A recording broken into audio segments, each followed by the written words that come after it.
been involved in promoting entrepreneurship, innovation. When Telangana became a new state in 2014, and government was kind of nudged towards becoming a state which supports startups, which takes technology solutions, which encourages them, and so on and so forth. So some of you would know that 10 years ago, the government came up with a new policy to support innovation and entrepreneurship, the Telangana Startup Policy. It set up institutions like T-Hub, etc. And then we got lots of talented people. Mr. Srinivas Kolipara is here, and Joginder is here.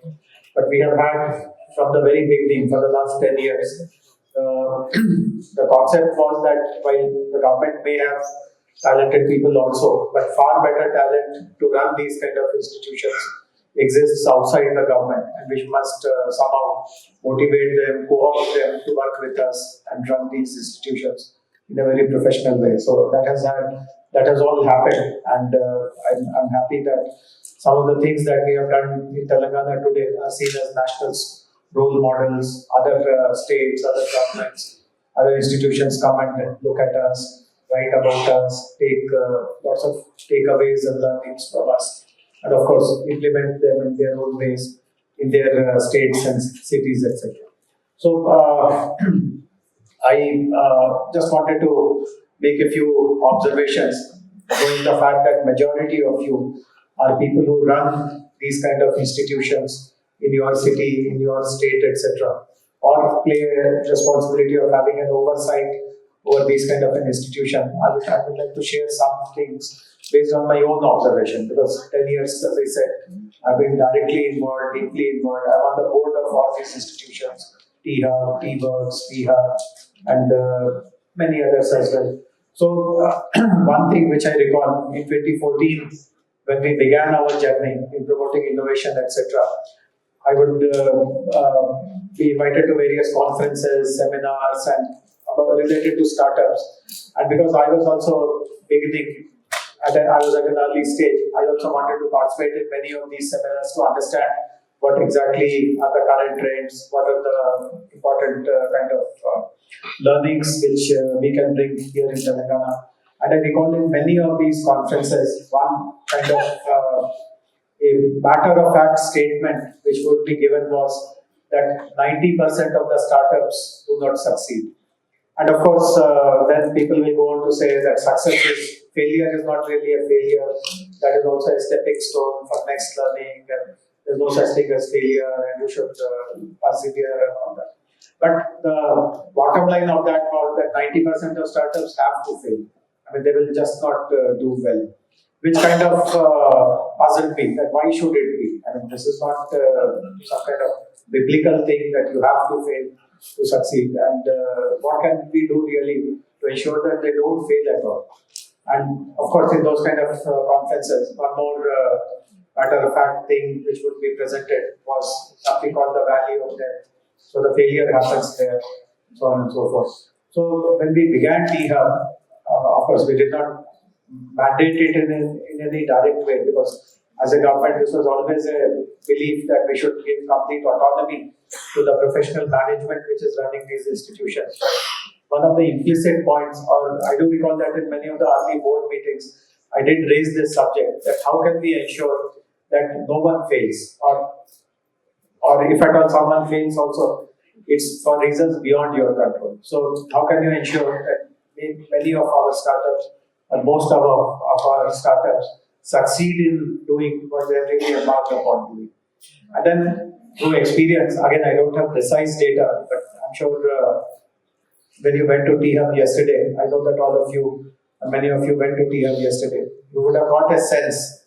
Maybe precise data was not given to you, but our numbers are way beyond this 10% belief that only 10% succeed in the first go. Our numbers are in excess of 60 to 70%, which in my opinion is very remarkable, but it has been achieved through some very clear strategies today.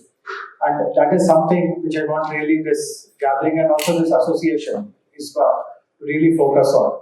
That if in a T-Hub, if we can ensure that everyone succeeds, how can we replicate it everywhere else? What are the SOPs So it is like some school. One school you will know brings only first top rankers.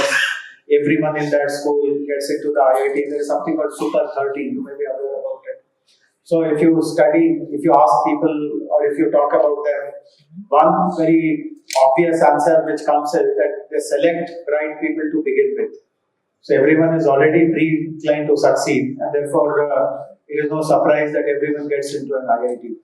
So some people used to comment about T-Hub also, that possibly you kind of filter so that people who are already at a stage where they will succeed, you take only them, and therefore it's no surprise that you claim 70%, even 70% you should feel sorry about.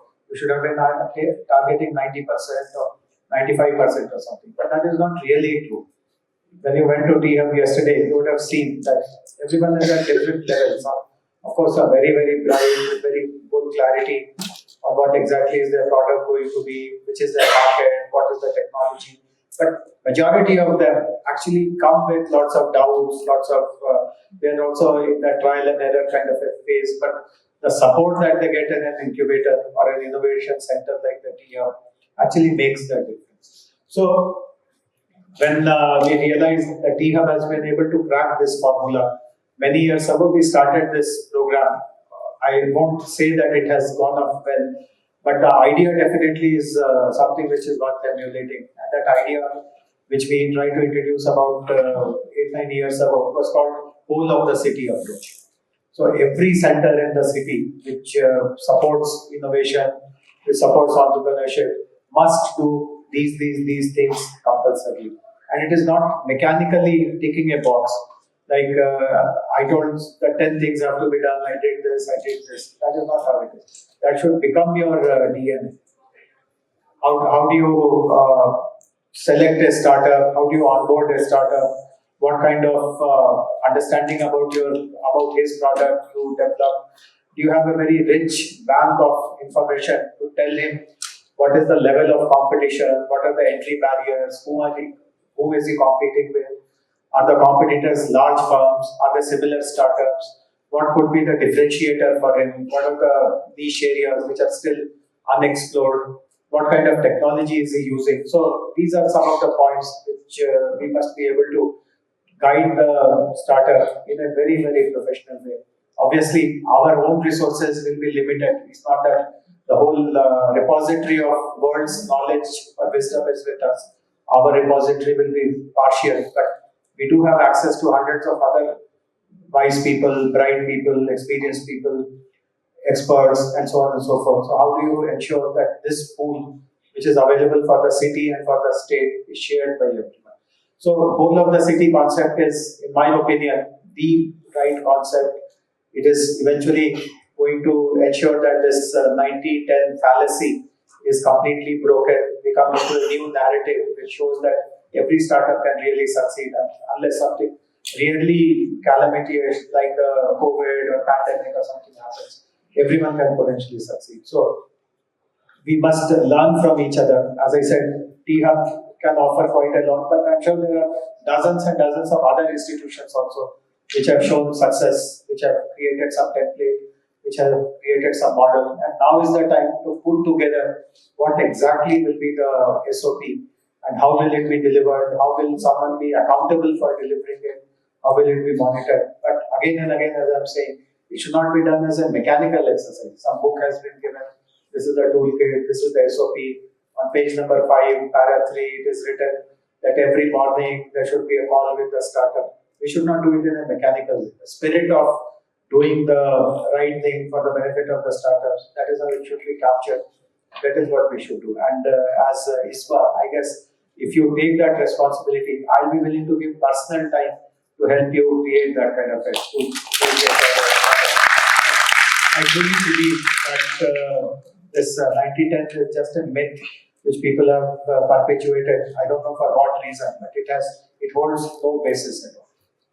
The second observation which I want to make, again based on last 10 years experiences, that in institutions like T-Hub and others, we do attract bright young people, but we also miss out on a large pool which also has the potential to collaborate. So for many years, When we ran institutions like T-Hub, T-Works, T-Hub, etc., we noticed that only a particular kind of people would go there. Typically, there would be people who would live in Hyderabad, who have studied in one of the colleges here, who speak English, who have some college degree, who wear Western clothes, who have much more access to digital tools and gadgets, etc.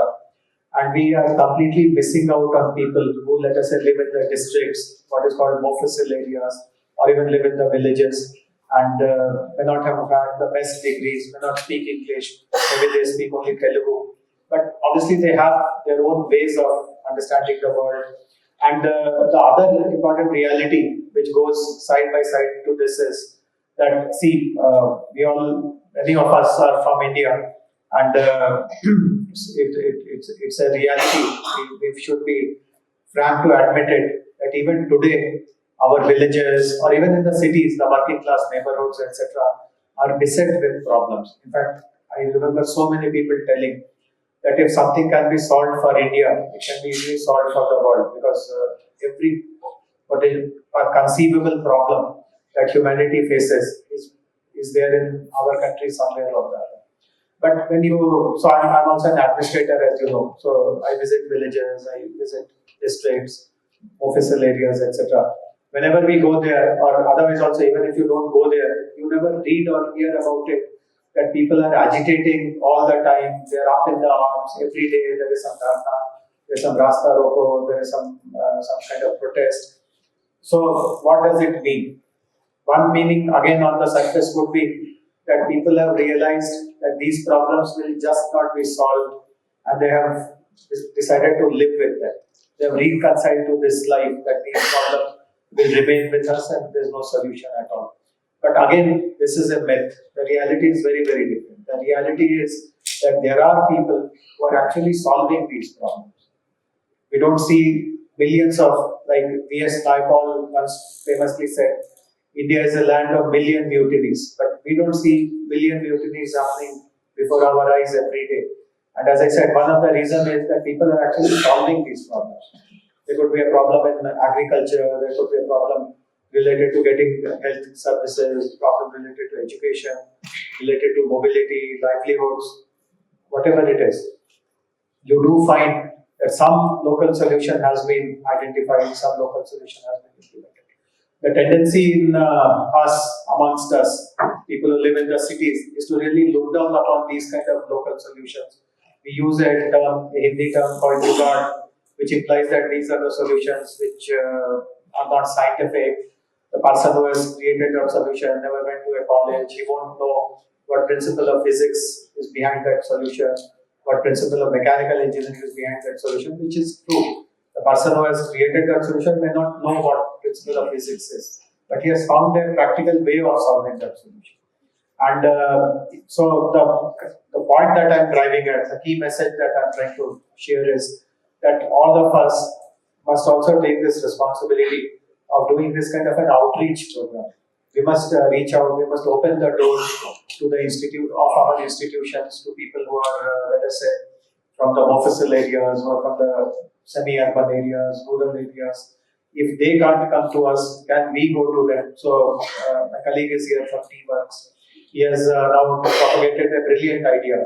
I don't know whether you got a chance to visit T-Works yesterday or not. You went to T-Hub for sure.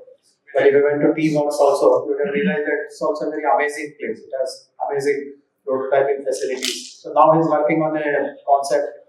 He's working on two concepts actually. One is to set up mini T-Works in all the districts. So there are 33 T-Works which are going to be there.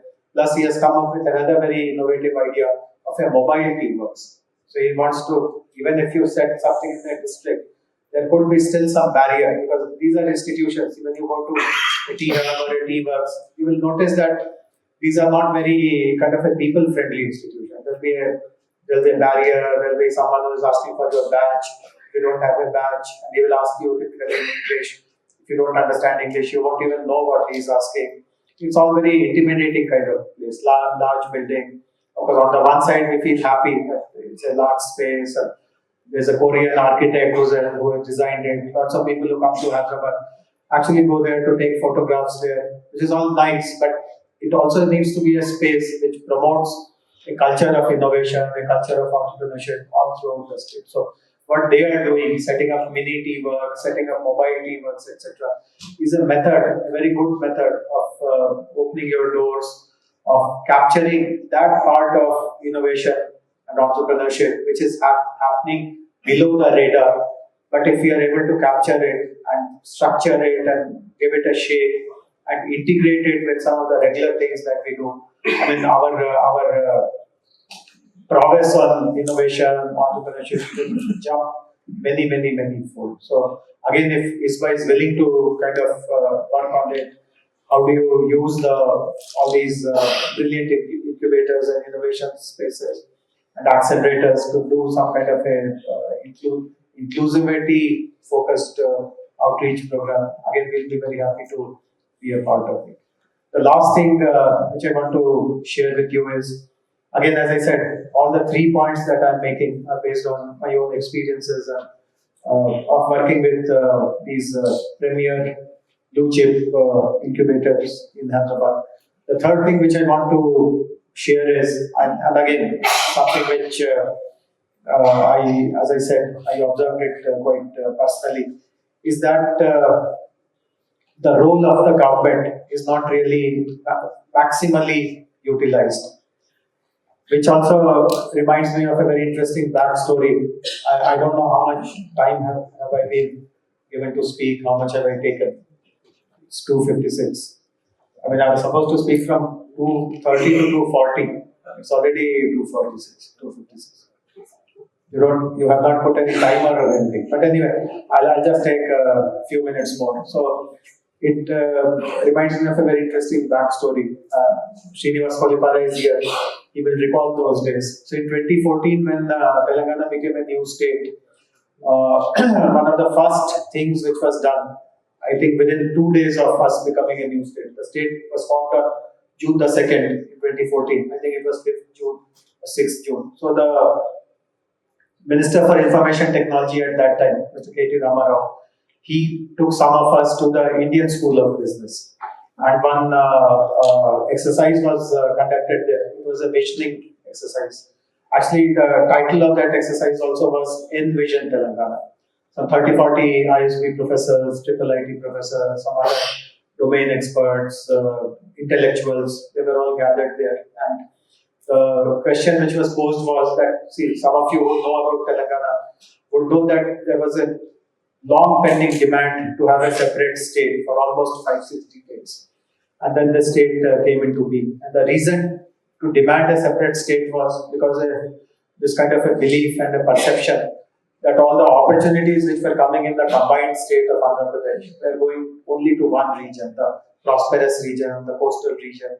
And people from this region, which is now the state of Telangana, they were kind of not getting anything. All the opportunities were getting knocked away. So eventually, of course, on June the 2nd, 2014, this state came into being. So in the visioning exercise, this question was posed that what can we do to make up for all the lost time? We have lost 5-6 decades of opportunities. Everything has gone knocked away by the other side.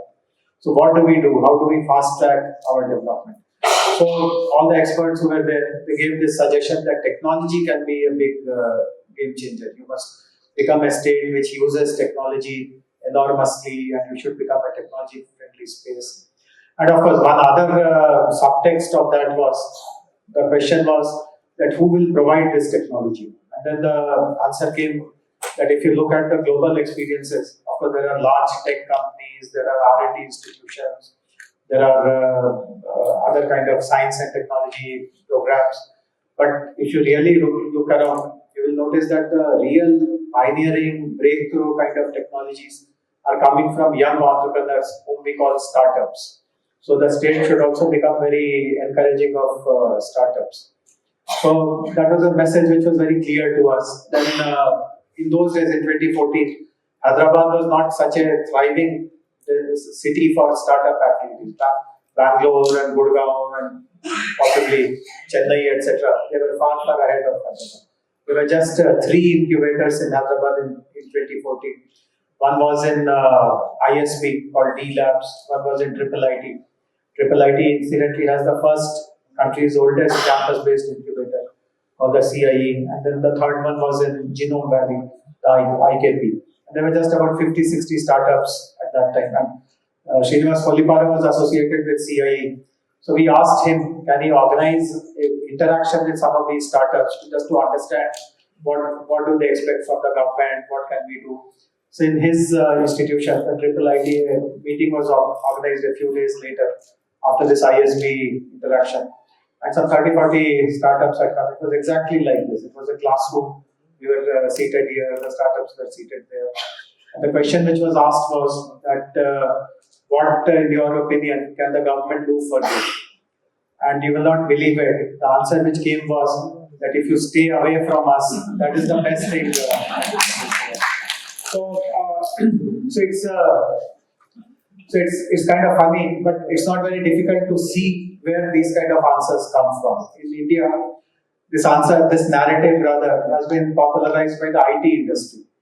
The IT people, not people rather, the IT legends like Mr. Narayan Murthy, Mr. Premji, Mr. Shiv Nadar, they keep telling on every platform, the Indian IT industry has become so big because the government stayed away from it. That is only part of the truth. The other part is that the government did support them in a very big way. There was 20 years of no income tax, and then government created STPIs.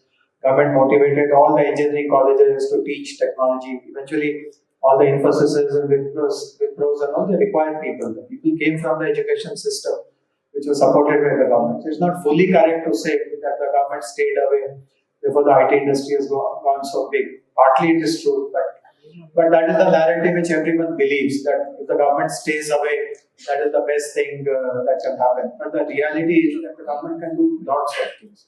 So this is the point which I was trying to tell you, that try to bring government early into this conversation. I notice even in T-Hub and T-Works and other places, as a government, we have taken a very conscious decision that we will not get into their operational activities. All operational decisions have to be taken totally autonomously by those institutions.